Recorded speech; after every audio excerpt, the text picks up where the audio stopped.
All right, welcome to our explainer. Today we're jumping into some really fascinating and honestly pretty unconventional communication ideas from Alina Chamberlain.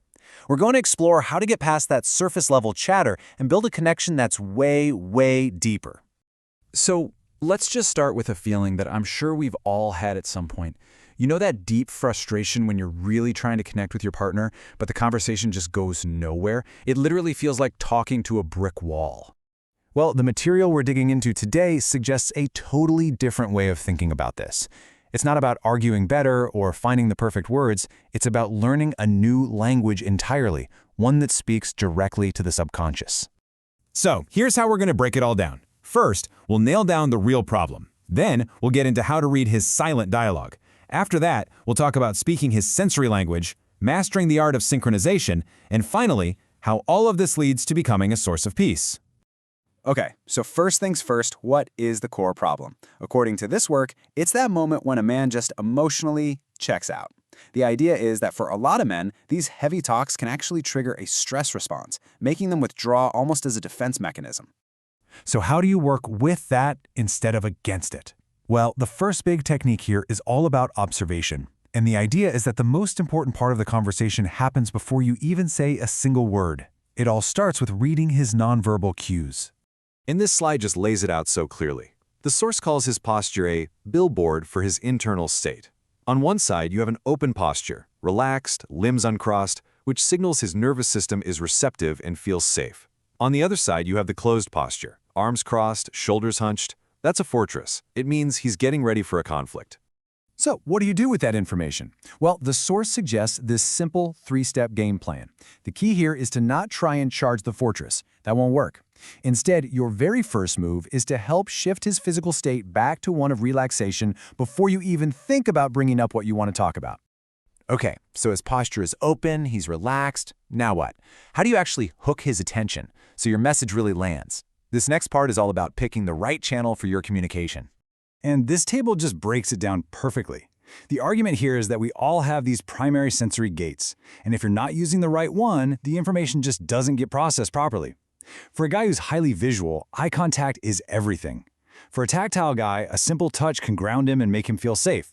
And for auditory or logical types, the actual tone of your voice and the environment become the most critical tools you have. Now we're getting into what the source calls the most advanced technique in this whole framework. This is where you shift from just talking at him to communicating with him on a level that's almost biological. The source material calls this Ericksonian resonance, and it's really important to note that it's defined not as manipulation, but as a deep natural synchronization. The analogy it uses is incredibly powerful. It's like that primal bond between a mother and a baby, where their breathing and even their heartbeats align, creating the state of absolute trust. So how do you actually do this? The text lays out three main mirroring techniques. First, you literally match the rhythm of his breathing. Then, you subtly mirror his posture. And finally, you can even match the rhythm and tone of his voice. The idea isn't to be a creepy mimic, but to gently bring your two nervous systems onto the same wavelength. And here's the really interesting part, the payoff for all that matching. According to this framework, once you're in sync, you can lead. So if you consciously slow your own breathing or relax your posture, his body will instinctively follow suit.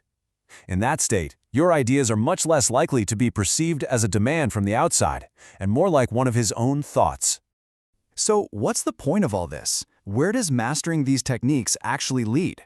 The ultimate goal, as the source puts it, is to become something called a source of peace. It's about creating a profound state of ease whenever he's in your presence. The rationale for this, as it's presented in the text, is based on a theory about how brains process information differently. It suggests that the male brain often operates in a more linear, one-thing-at-a-time way, and when it's bombarded with a lot of complex issues at once, it can get overwhelmed and start to associate that feeling of stress with you. And this quote just brilliantly sums up the core takeaway of this entire approach. It suggests a fundamental shift in your role. You stop being the person who brings a list of problems to be solved, and you become the one person whose presence signals sanctuary, calm, and total ease. And that, of course, brings us to the end of our explainer, and it leaves us with a really important question to think about. When you're using techniques that are this powerful and this subtle, where exactly do you draw the line between fostering a truly deep connection and engaging in a form of conscious influence? Something to consider. Discover the secrets to nurturing your lifestyle and love style at wishforlove.org.